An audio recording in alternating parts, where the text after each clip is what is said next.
What's going on, y'all? We finna get started in a minute. Sin City Titan, what's going on? Yeah, we finna get ready to get started in just a minute. And we got quite a bit to get into since now that training camp is over and everything. And we're gonna be getting ready to get into summer camp and getting ready for time away and getting ready for the training camp coming up at the end of July. So make sure y'all share the show out. Let everybody know we're about to get ready to get started in just a minute. I'm just trying to put in one last piece of work, and we're gonna go ahead and get this show started. So hope everybody enjoy the show. Everybody keep sharing the show out. We finna get ready to get started, and we finna talk some training camp.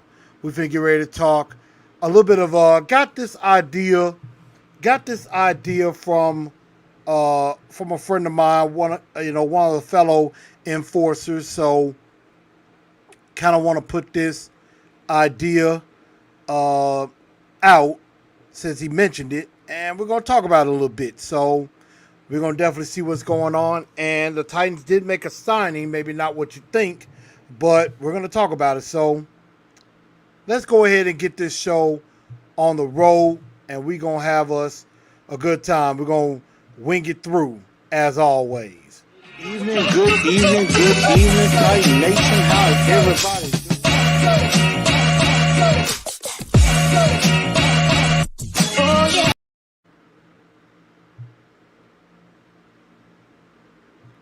All right, having a small technical difficulty for a second. There we go. Now we're finna get going. Good evening, Titan Nation. How is everybody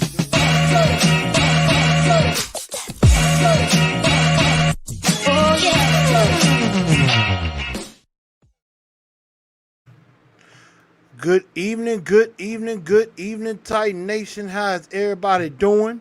Welcome into a brand new edition of Titans and Truth. I'm your man, Chris, aka Blue Enforcer, and we're going to have a very good episode on this evening. As you can tell today, Minicamp has wrapped up, and the players are now, get some time off before training camp, and training camp begins on July 27th. So that's when everything's going to get started. Thank y'all for letting me allow an extra day. Had to take care of some personal business that took a lot of time. So that's why I wasn't able to do the show. Yesterday as originally planned. I see we got some people up in here. I see Sin City Titan is up in here. We got some people on Facebook looking along as well. AZ Mick, what's going on with you? We got Drumstar. Two-Tone Zone is up in the house. And y'all make sure y'all go check out some Two-Tone Zone. I was on their show recently. And had a really, really good time with my guy Two-Tone and everything. I know D-Wiz had to deal with some family stuff, so hopefully everything is better for him and everything. I see we got some other people in the house, Hakeem and Titan Weeze. What's up to you and Big Old Titan? Y'all know I'm going to be down there in Florida in a couple of months. So I'm glad y'all able to join. He said, get the yard work done. Hey, I'm glad you're here as well. Let's see. I see on Facebook somebody said, I'm going to start my old Titans fan training camp. Practice drinking and yelling at the TV. I know that's right.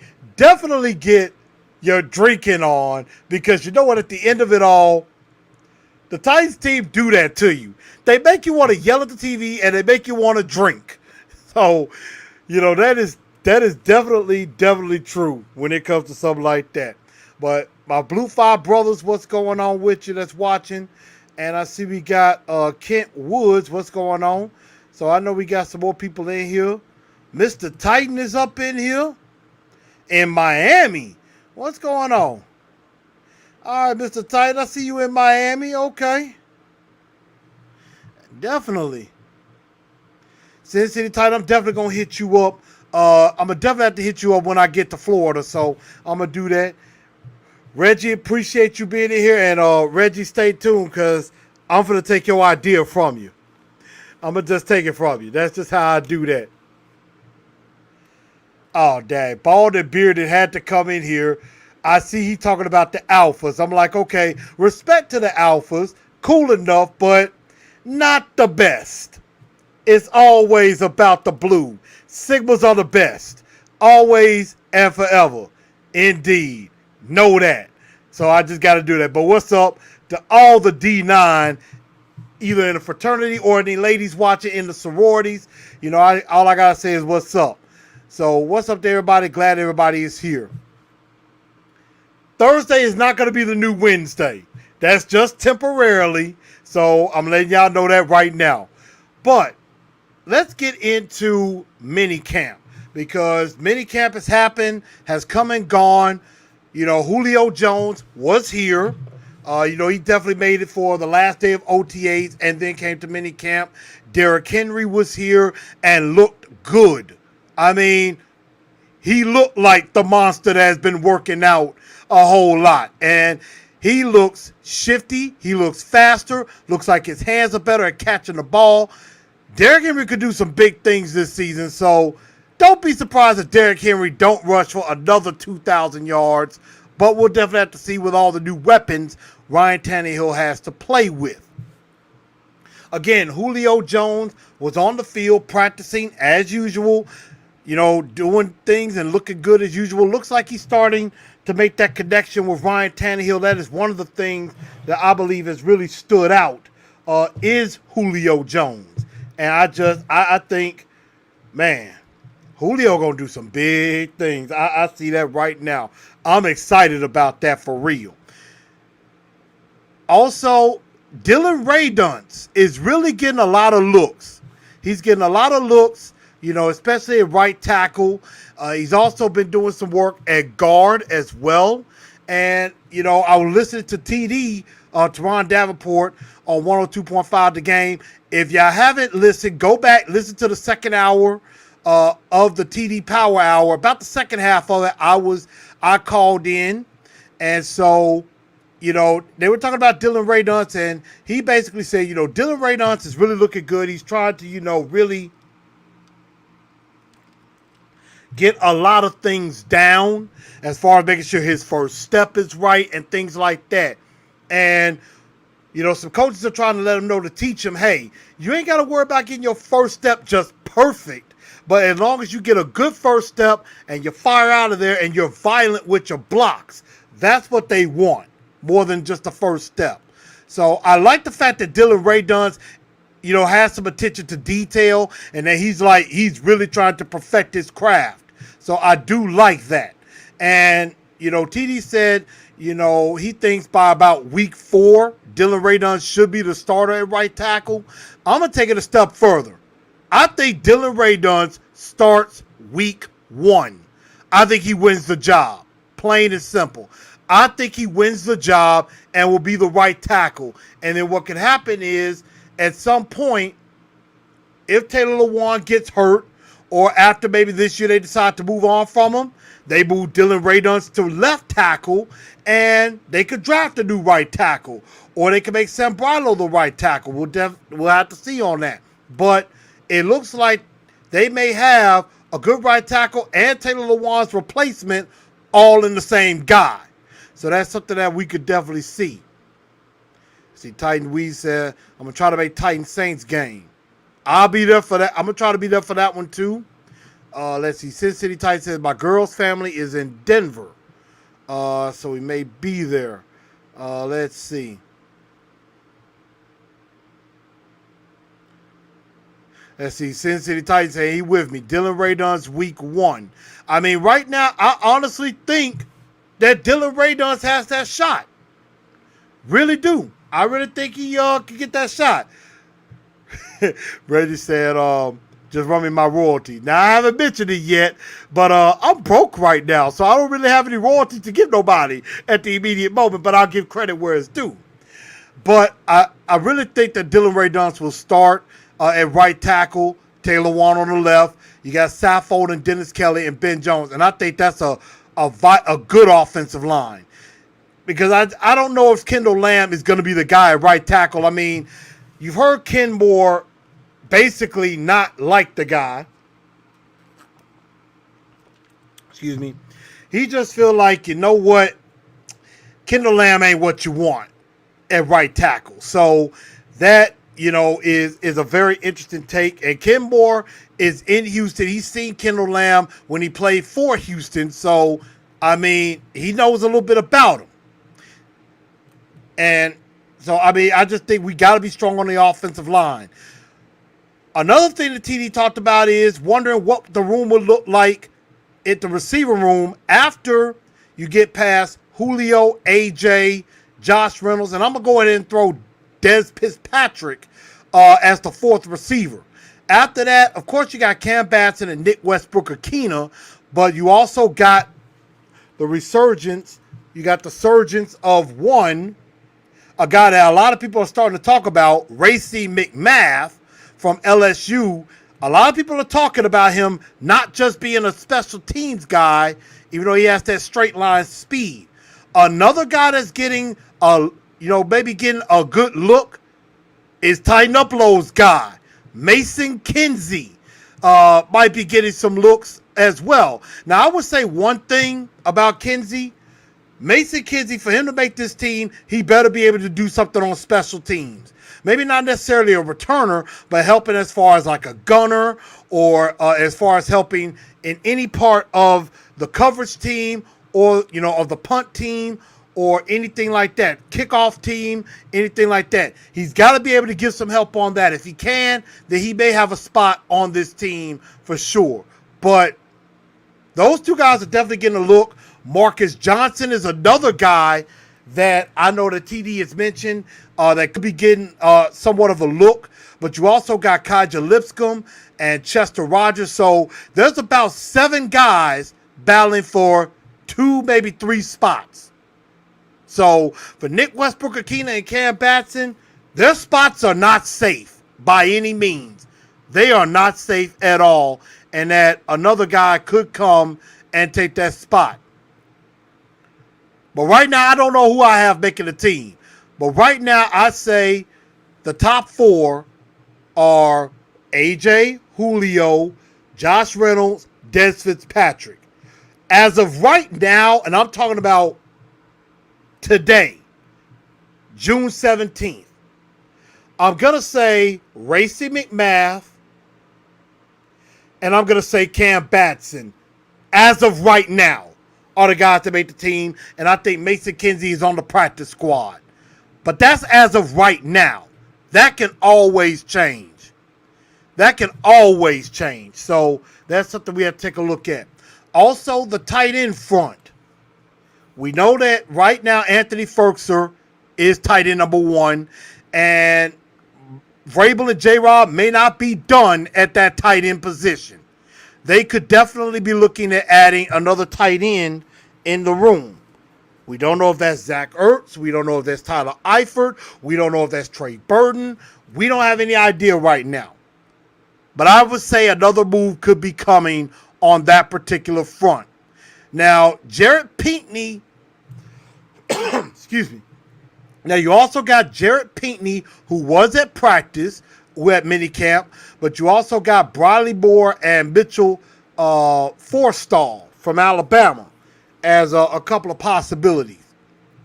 Another guy, Hassan French, who was the 6'7" basketball player that came in on a tryout basis. I wasn't really impressed with him from some of the videos I saw. He looked a little stiff at times. It looked like his footwork just wasn't there as far as coming in and out of his breaks. And also when coming into block, it's like he stood right up. He stood up and was too high on his blocks. He didn't come out low in blocks. He was just up. And, as anybody who played football, if you're an offensive lineman or a tight end, if you're trying to block, you come out firing low. You do not come up here. You're easier to get around, and you're easier to basically you lose your balance if you stand straight up. You stand straight up, defender will beat you every time. So, yeah, I think that was just a tryout. Didn't really go too well for him, in my honest opinion.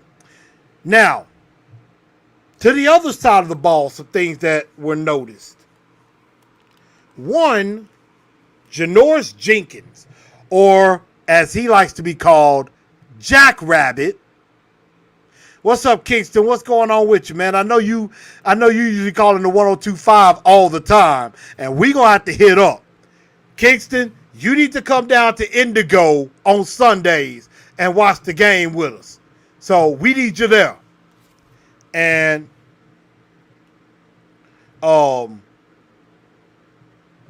you know, Janoris Jenkins really stood out, looked aggressive. He looked good in some one-on-ones.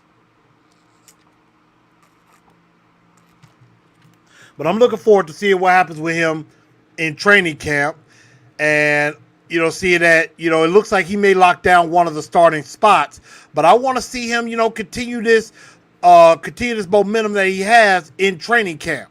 Just show that, you know what? I'm the number one corner, and I'm the guy. So that's what I would look for with Jackrabbit. And I mean, Jackrabbit has looked impressive. A lot of people are talking real positive about Jackrabbit, and that's a good thing. So definitely good with Jackrabbit. Christian Fulton has been inside rehabbing. I don't know if he's dealing with an injury or anything. I like some of the stuff I saw with him in some of the OTAs that I saw. Yeah, that's right, tighten up. Oh, Indigo is the spot again this year. That's right. And so, top three corners right now. Yeah. Jackrabbit. I would say Jackrabbit. I would say Fulton. And I would say Elijah Bolden in the slot right now. I think Caleb Farley will be coming along. But, he's recovering from back surgery. I think he'll be ready for training camp. If he's not out there early in training camp, then that back surgery is still recovering and it puts him kind of behind. But I think Farley will be out there, and I think eventually it will be Farley and Fulton on the outside. I think those are the two starting corners, but right now to be Jackrabbit and Christian Fulton and Elijah Bolden in the slot. You got Byard and Amani Hooker as safety. And I honestly think Elijah Bolden will finish at safety by the time his career is over. I think Elijah Bolden will be a safety, and I like it. Rashaan Evans and Jayon Brown looking pretty decent, even though they're in contract years. We got to see, if Rashaan Evans either plays so good he plays himself out of Nashville, or he doesn't play good enough, and we're not going to re-sign him anyway. So that's something that we got to see. So it's a big offseason. It's a big season for Rashaan Evans and Jayon Brown, as they got Monty Rice and David Long Jr. behind them. And one of the things I mentioned when I called into 102.5 The Game today is the defensive line. I honestly think Danico Autry and Jeffrey Simmons, they are going to be the Broadway bullies, I think, up front. That's just what I think. Broadway bullies, as meaning they're going to be pushing everybody around. And there was a time where a lot of people thought that the defensive line was not going to be deep and would be a weak link, but instead, they're pretty deep. I mean, you got Autry, you got Simmons, you got Tier Tart, you got Naquan Jones, you got Aubrey Jones from Jacksonville, and you also got Laurel Murchison. So defensive line is pretty deep right now. And I see Sin City Titans saying, hopefully, it looks like Fairley, Fulton, and Jenkins. We got Jarbro 5811 saying, I really hope Christian Fulton shows up. I hope so too. Chris Frazier, what's up? He said, Jackrabbit's been balling. That's true. Titan Weed says, hate to say it, but French would be a liability more than an asset. I agree. It just didn't look good. It just didn't look good for him. And so hopefully Farley will be out there and rebuke that in the name of Jesus. So let's see, Kitson says, Farley, that dude's going to improve so much going against AJ and Julio. And I think all the corners are going to improve from going up against those guys every day. I really do. So I just think that's going to be an advantage. Absolutely. And and Captain Trips. And with Julio Jones coming in, yes, that helps the offense, but I think that also motivates the defense as well, because the defense is going to be looking at it like, we got to step our game up. We got to, come with it. We got to be just as good as this offense. So, yeah, going up against Julio and AJ every day and things like that, I think it's really going to help this defense. I could agree. Reggie says, I like that name, the Broadway Bullies. That's just what I think. Broadway Bullies, we need to cause that Music City mayhem. We need to make this thing Nashville nasty. That's what I'm saying. We need to have some Nashville nasty in this defense. That's what I want. I want to see some violent defense. Punch some people in the mouth. I ain't talking about unnecessary roughness, all that, but I'm like, let the opposing offense know they've been in a dog fight. Because the offense is gonna wear on an opposing defense. The defense has to be able to wear on an opposing offense as well. And Kinston says, I heard your call in. Great call. Simmons needs to be a Pro Bowler this year. It's time for him to be the stud we were told he would be when we drafted him. I mean,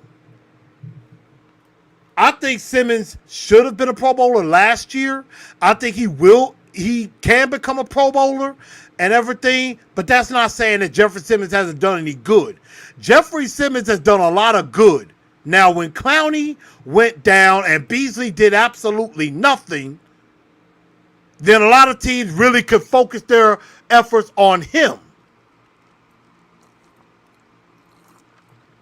Because remember, we had no semblance of a pass rush whatsoever. None. We had nothing on that. But I just think if we keep it going, we got some bullies. And we could definitely do that. Some people thought that some of the Joneses was Daquan. No, Daquan is in Carolina.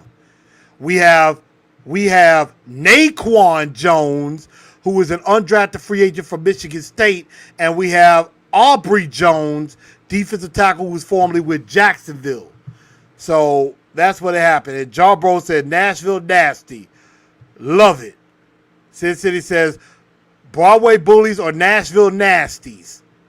I think the whole defense or the whole collective of the team could be Nashville nasty. Just bring the pain. But I just like for the boys up front, really on both sides of the ball, the Broadway Bullies. That's what I like. I like that from Reggie. So, do y'all like my thought of the Broadway Bullies or Music City Mayhem? What would y'all think is a good name that we could give either the defense or a nickname for the team? Because Denver used to be known as the no-fly zone. You had Seattle had the Legion of Boom and things like that. So, what would y'all think of that? But Reggie got man defense, mean and nasty. I like that. And, Kids is saying, he's been a good player, but they told us when they drafted him, he's a top 10 player. And he was. He was highly touted. If it really wasn't for the injury, he would have got drafted in the top 10. He would have not been anywhere for us to get him. Got to remember that. This guy would have went top 5, if not top 10. And we wouldn't have been able to draft him if it wasn't for that injury. And I know the whole off the field thing that happened before he went to Mississippi State. But other than that, we wouldn't have been able to draft him if it wasn't for that injury. So count it as a blessing. And I think we will get better. And I think The defense will improve. And that's what I think. Get to the middle. Let's see. Get to the middle of the pack. Ian Talley says, Broadway Bullies is awesome. Unique to Nashville. That's why I said that. That's why I thought about that. Sin City Titan says, coming up with the nicknames. Coming up with the nicknames. Not Broad Street, Broadway. Yeah, Broad Street Bullies. You know what? That's why Teron was mentioning that. Because Teron's from Philly. TD's from Philly. And he was like, from his area code to 615, he mentioned the Broadway Bullies. So now I see Broad Street Bullies for the Flyers back in the 60s. Okay. I was kind of wondering that, but now I see it. Jay Porter says, I like Music City Mayhem. He likes Music City Mayhem. I appreciate that. Case that I do appreciate that. Broadway Bullies indeed. So I like some of those names too. But these are just some of my takeaways from training camp. And I think defensively they will be better. We will see that once they get into training camp and put them pads on and everything. But I think overall this team is defensively will be better. Bud Dupree was not practicing, but he was there rehabbing. He basically said in his press conference, look, I'm here to fix the defense. I'm here to bring that pass rush that I'm supposed to bring and everything with that. So, I'm ready to see it. Hopefully that helps Landry because this is a big year for Harold Landry as well. Landry needs to prove he could be a guy. I don't think he'll ever be an elite dominant pass rusher, but I think he could be a secondary pass rusher. If he can at least get to 10 sacks and say Bud Dupree gets 13 or 14, I'm good with that. If those two combined can give you about, 20 to 25 sacks combined, and then you get, maybe another few sacks from Autry and Simmons or Weaver or anything like that, then that's just an added bonus. That's what they got to do. I don't mind this one either. The Tennessee Tyrants. I don't mind that. I don't mind that at all. What's up, Daryl John? What's going on? Welcome in. But yeah, this team is going to be very much improved. I like it. Now, one thing that I am worried about is we got to see who they're going to bring in another tight end if they do.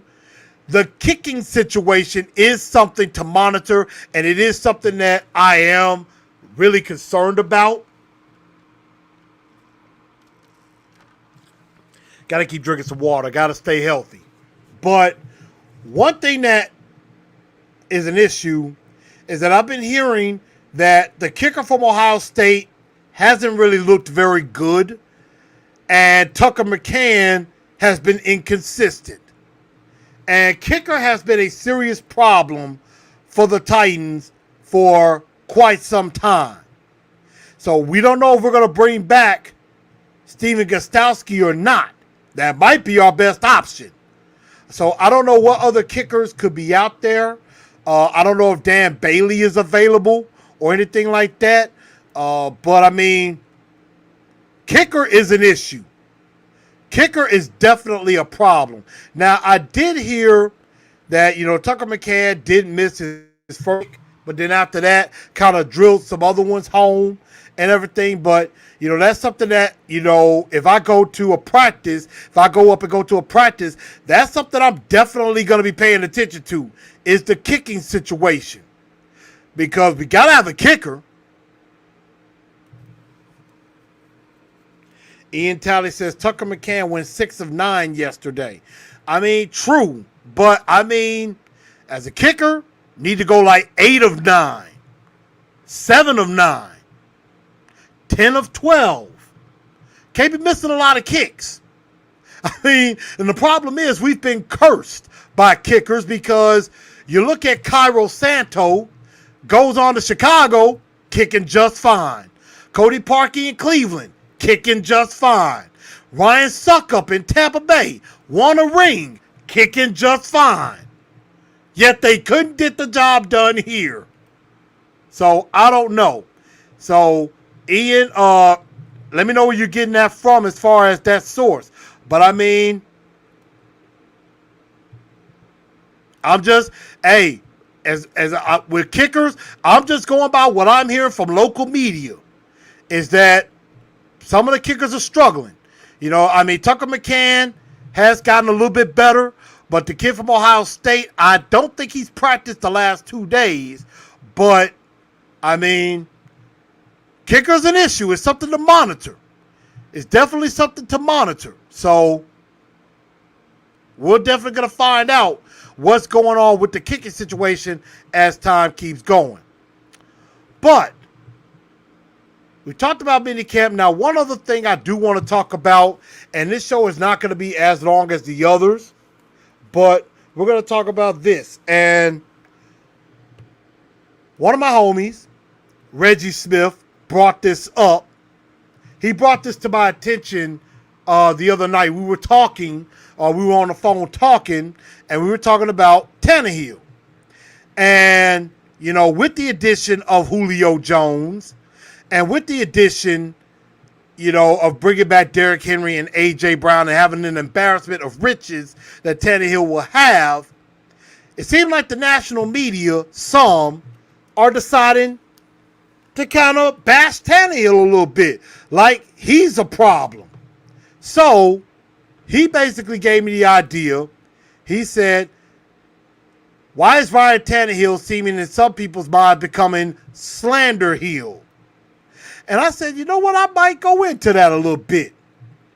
So, slander heel. Why is Ryan Tannehill getting, you know, thrown through the mud? They're thinking, well, Ryan Tannehill is not as good or at an elite level.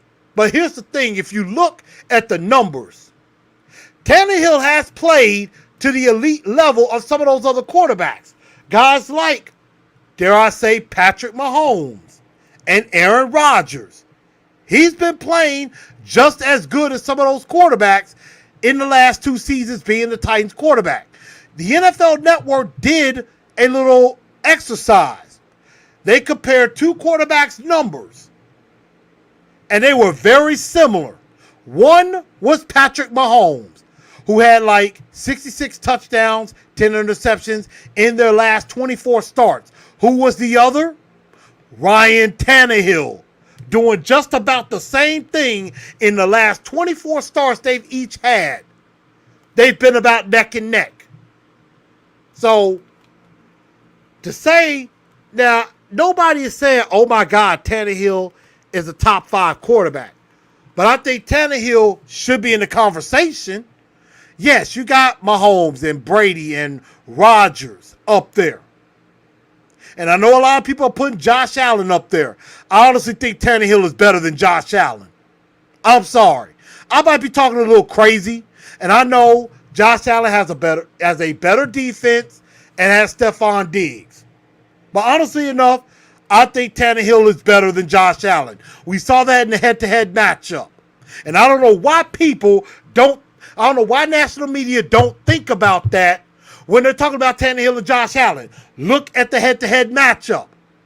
Tannehill wiped the floor with Josh Allen. He didn't throw any interceptions. Josh Allen, I believe, threw 2 or 3 interceptions in that game. And we wiped the floor with Buffalo. So I don't know that. But I definitely do think he's a top 10 quarterback. But I want to get some comments from y'all. Do y'all think Tannehill, and be for real, is Tannehill a top 5 quarterback? Let me get your comments on that. And while we do that, while I let y'all get some comments, I want to still let y'all know the Titans and Truth shirts will be debuting. The Titans and Truth shirts are coming. So believe me on that. Here's the Navy. That's the back of the Navy. Here's the powder Carolina blue, front and back. That's what those shirts look like. Hopefully, and I'm probably going to be taking a break after this show, I will probably be doing a Steve McNair show. But by the time I get done with that, I may do a drawing before the beginning of the year. And I think that's what's going to happen. My 1,000 subscribe. Once we hit a 1,000 subscribers, I'm going to try to get a bunch of the subscribers together. I'm going to try to get as many as I can in a drawing. And I'm going to pick a winner. Whoever does, I'm going to pick 2 winners. One is going to get a Navy shirt. One is going to get a Carolina Blues shirt. And so that's what we're going to do for that. So definitely be on the lookout for your Titans and Truth gear. Shout out to Mr. Titan. I know he got some gear out, but I'm going to be bringing some gear out as well. So let me get some of y'all comments. Is Tannehill a top 5 quarterback? Now, Justice Lawson's coming in about the kicker. Said Tucker McCann 6 of 9. Made kicks of 33, 35, 40, 43, and 48. Missed 33, 47, and 53. We're going to need him to hit from 50. Let's see. Kingston says slander because he's average in Miami, even though he put up very good numbers there and since he's been here. A lot of people think he got better when he got away from Adam Gase. Truthfully. Sin City says Tannehill is dope, easy, top 10 quarterback. Again, we got to remember, top 5. And Kingston's right. He had 3 4,000 yard seasons with Miami. And here, last year was about, I want to say like 160 yards short of 4,000. So, I definitely appreciate that. Let's see. Drumstar says, I'll take Tannehill over Josh Allen, Baker Mayfield, Lamar Jackson all day long. Now, Lamar might could be up there if his passes get better, but I would definitely take him over Josh Allen and Baker Mayfield easily. Absolutely. Reggie says, the national media hates to admit that they were wrong about a narrative about Tanny, so they double down on it. I think they don't want to be wrong about the Titans, so they double down on it too. Sin City said, not top 5, but definitely top 10. Jeremy saying top 10. Jarbro says 6th. Let's see. Going to read a few more comments before we keep going. Let's see. Ian says, I think Mahomes, Brady, Roger, Wilson, then Tannehill. Hey, I can't forget about Russell Wilson. That much is true. Can't forget about Russell Wilson.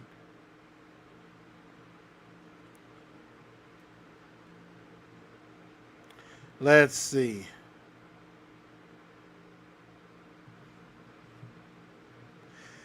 So I agree. I mean, there could be some guys that could be top quarterbacks, but we'll definitely have to see about that. Jameson, what's going on, man? Glad you're here. Captain Tripp says top 5 in AFC. That's understood. How did the national media downplaying the Tennessee Titans is just par for the course? I mean, it probably does make it seem like, hey, they want to downplay us. That makes us a little bit even better. They're not hyping us up like they are Cleveland or Buffalo. They're not hyping them up like that, so that might be a good thing. That definitely could be a good thing. I think Tannehill is a top 5 quarterback, and we got to see if he gets there. So that's something we have to definitely look out for when it comes to that. But if y'all got any more questions, hit me up. I'll definitely try to answer them. I'll take a few questions, but I will say this. As y'all saw in the graphic, and I know Kingston just asked a question about this. If y'all look at the graphic, you notice right here at the bottom to your right side is Todd Downing and Shane Bowen, your offensive and defensive coordinators. Both of them have some major pressure on them. But my question to everybody is, Who has more pressure on him? Todd Downing or Shane Bowen? Who has more pressure on them? Because I've said this before and I'll say it again. Vrabel can't use it's the player's excuse. He can't use that anymore.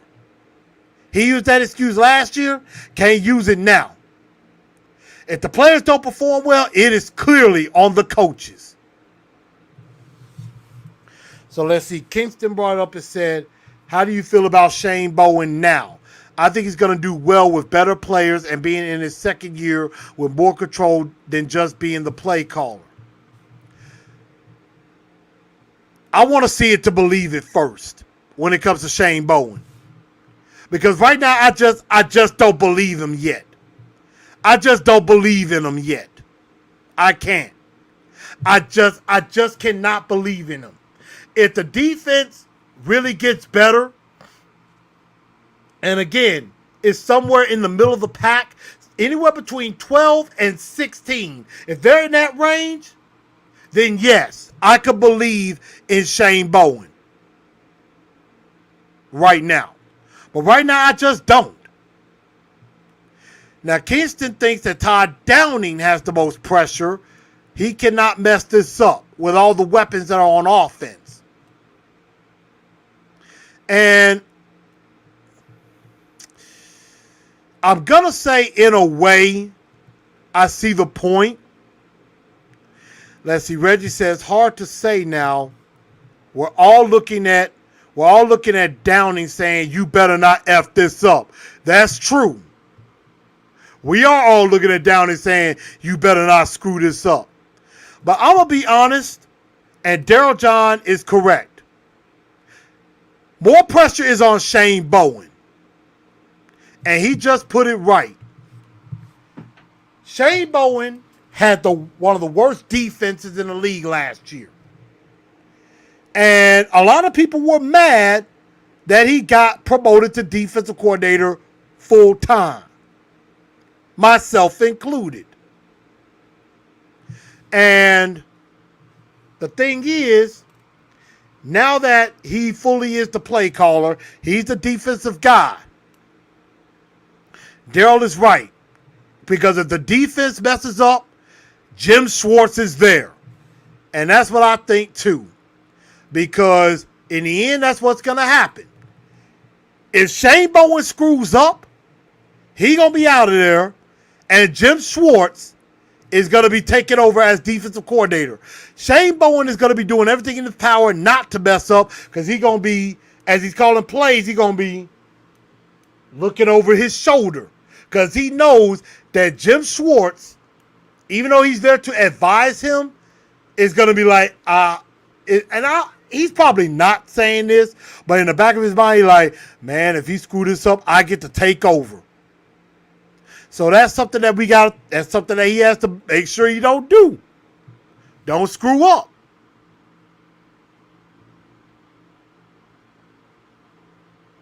Let's see. Jameson says, okay, I know this is a cop-out answer, but honestly feel like there's the same amount of pressure on both of the new coordinators. Jameson, yes, that is a cop-out. That is definitely a cop-out. I said one or the other who has the more pressure. You can't say both. Now, both do have pressure, but who has more? Again, I said Bowen. Some people said Downing because it's like he has the Mercedes in Tannehill. He has a Ferrari tank in Derrick Henry. He has a Bugatti in A.J. Brown, and he has a Lambo in Julio Jones. He better not mess this up. And then he got a couple of big 46 Fords that can run through any other car like tinfoil, like Back to the Future, in the offensive line. So that's something I will hope for. Dashville Tube saying, next year we're celebrating a Titans Super Bowl and a Grizzlies championship. Look, I just want to see the Grizzlies get to the NBA Finals, because they were very close to that a couple of times. But I will enjoy that. The Grizzlies did, well above what they were supposed to do. But now they got to build on that, and make a deep run in the playoffs next year. And I know everybody was mad about Shane Bowen. Let's see. Titan Weed said, do we have to worry about the daily testing again, or if someone is ill, do they have to follow protocol again? NBA pulling players for testing positive. Now, there have been some new rules that have been put out. And, you know, it basically gives an advantage for those who are fully vaccinated over those who have not been vaccinated.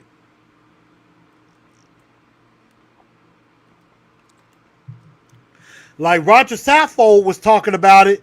He said, you know, I'm doing some research on the vaccines before I decide to go get fully vaccinated. But I urge everybody to go get fully vaccinated. That way, we can be up in the stadium together. I ain't got to be afraid and put my mask back on. Although I'm still going to have my mask just to be safe.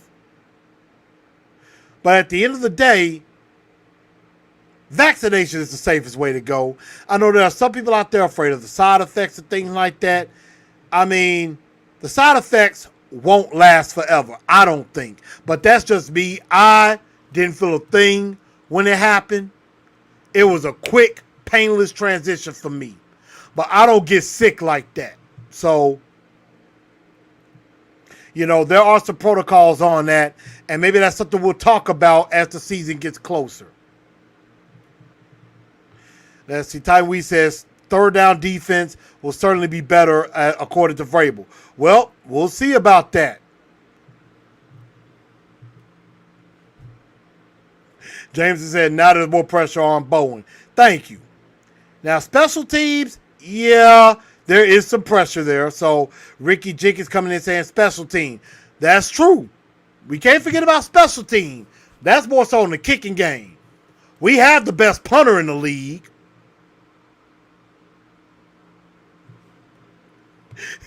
Reggie says Falcons dealing Julio was them apologizing to us for Vic Beasley. No, maybe that was also Arthur Smith doing us a favor. We'll have to see about that. James is saying the third down defense better be better. I agree. But there are some looser restrictions on those who are vaccinated. So, let's see. Jarbro says, what's your opinion on the impending cap troubles for the Titans? Well, that depends. The cap's going to go up next year and should be somewhere around $208 million. So we might be okay. We may not have as much cap, but I don't think we're going to be in serious cap hell as many people think. But we're going to have to do some stuff next year because we're putting it all on the line this year. But we're definitely going to see about that. I mean, I wouldn't worry about that until next year. But, I mean, there will be some cap issues coming up. And that's something that will be discussed. But before we get out of here tonight, there's something that I wanted to bring up for a very small discussion. And this was something that my mother-in-law and my wife brought to my attention. And there was an article that was written in NBC News. And I think this is by the Associated Press as of June 2nd. So they said, I believe, let's see. Trying to get the right dates. But my wife brought this to my attention. And I just kind of want to think about it. It was Wednesday, June 2nd. And so this was from the Associated Press.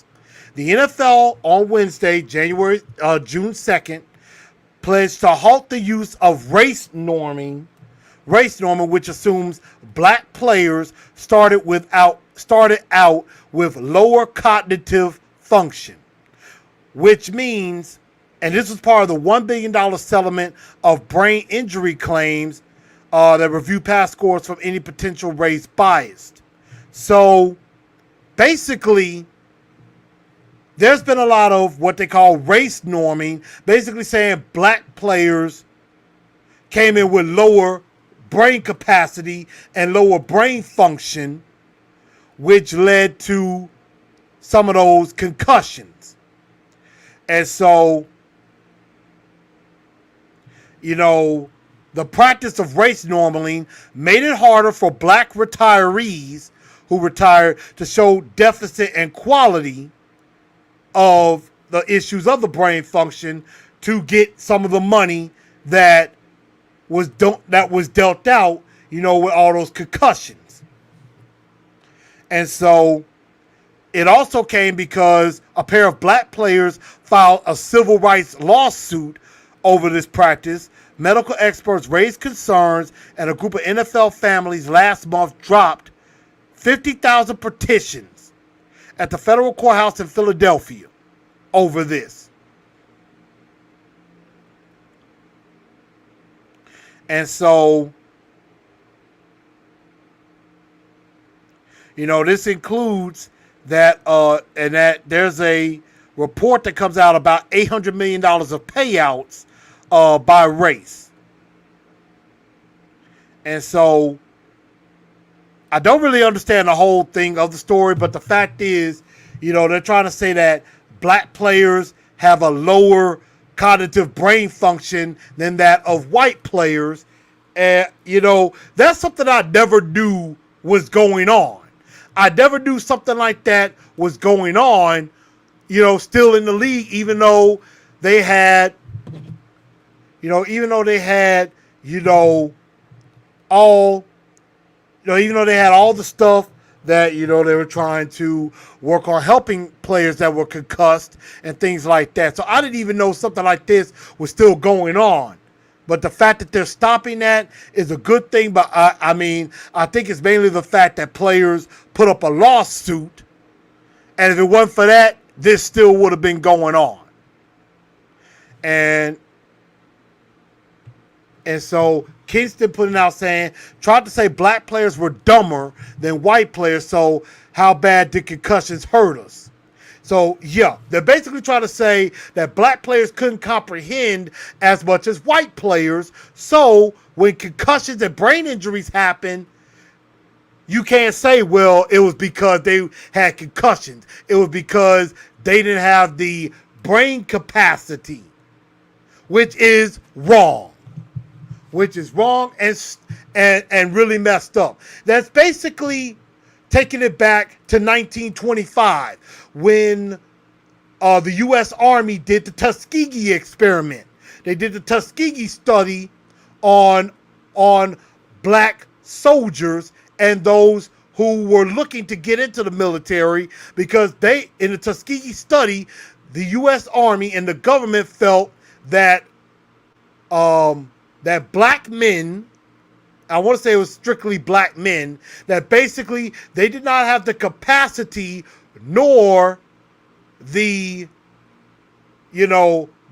capabilities to be able to fly planes or be soldiers in the military. They're thinking that we would be cowards and run in the face of fear or in the face of death or in the face of opposition, which turned out to be wrong because the Tuskegee Airmen proved that we're a lot stronger than you think.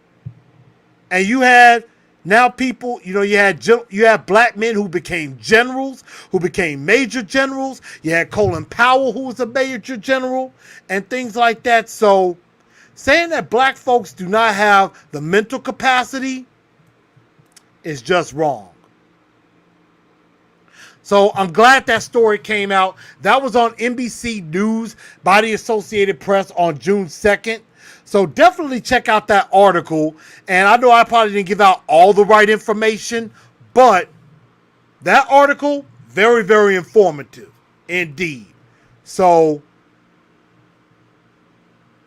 Braden Hudson coming in saying that's why black quarterbacks get less chances. And so, Kingston saying, sad thing is, this is from 2013. When we had a black president, this was still going on. And it was.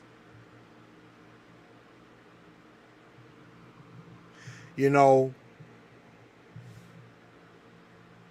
I understand. That definitely will make a lot of people angry.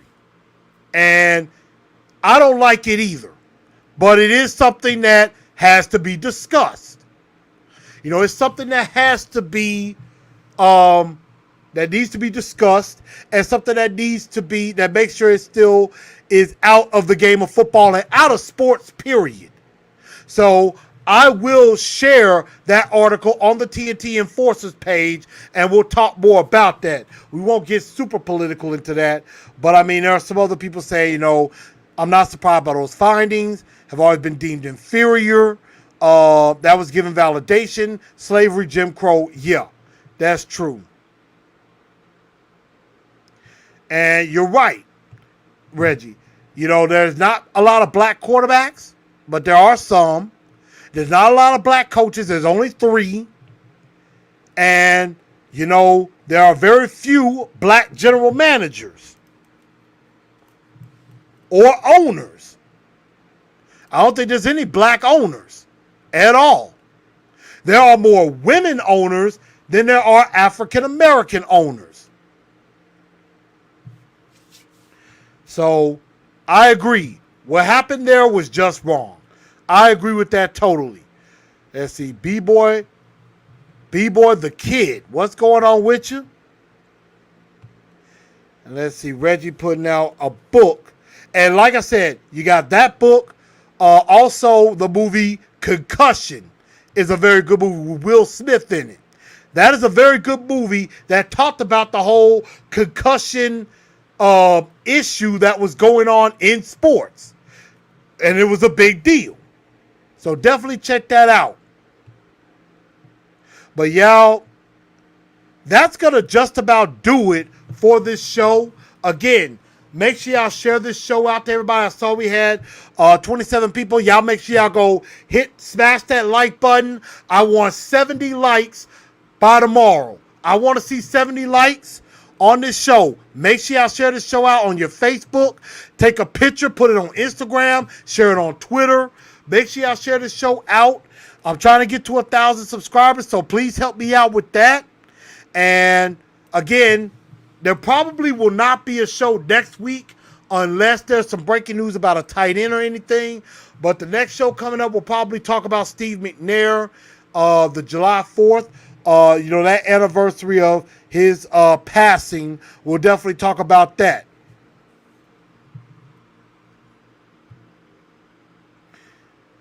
Let's see. Yeah, the movie Concussion. Reading the protocols are put in there. Let's see. Ian saying black ownership group trying to bring the football team back to Oakland. Oh, that's very interesting. And I want to say there are 3 black head coaches right now. You got Mike Tomlin, of course. Anthony Lynn and Vance Joseph were fired from their position. I believe Robert Saleh is a minority coach. I don't think he's African American. Let me look that up right quick before we go.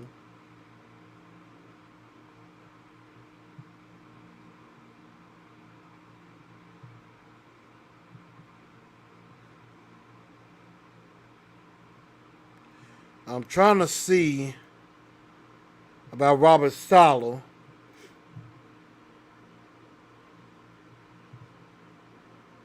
Okay, he's Arab American, so he is he's the first Muslim head coach in the NFL.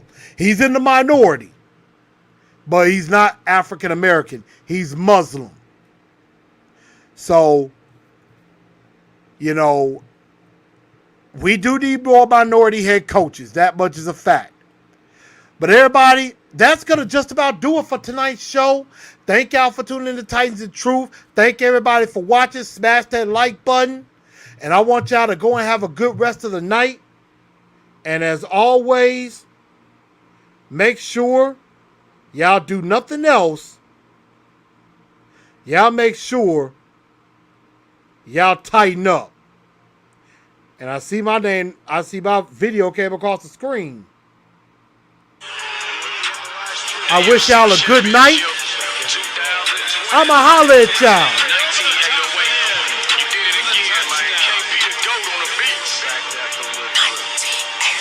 Tighten up. Tighten up. Rosty, what's up with you? Tennessee Vols have never had a black coach. Good night, y'all.